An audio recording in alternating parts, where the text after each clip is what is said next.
Yung nag-iisa na.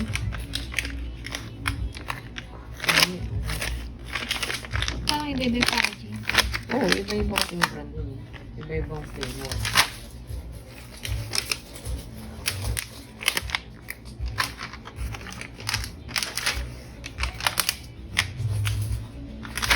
Puro KitKat.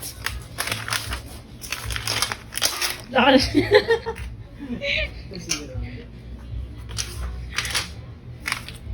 Yan to. Dami na nito. Same lang yata ito eh.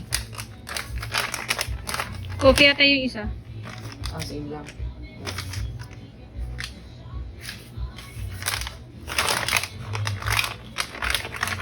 Nasaan yung isa? Diba, dito. Baka tayo sa dito. Masarap daw ito. Yun din, yun. Ito yata yun eh. Ito ba yun? Meiji. Kumusta ka nakakit na ako yan? Ito rin oh. Ay di, normal na yan. Yan nga to.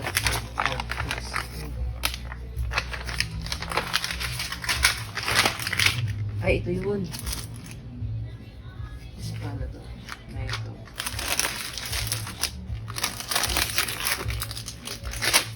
Okay na ano? Order ka nung ano? Hanap ka nung isang ano? Ano to? Gram yun. Ayun oh. Saka na yan. Ayun.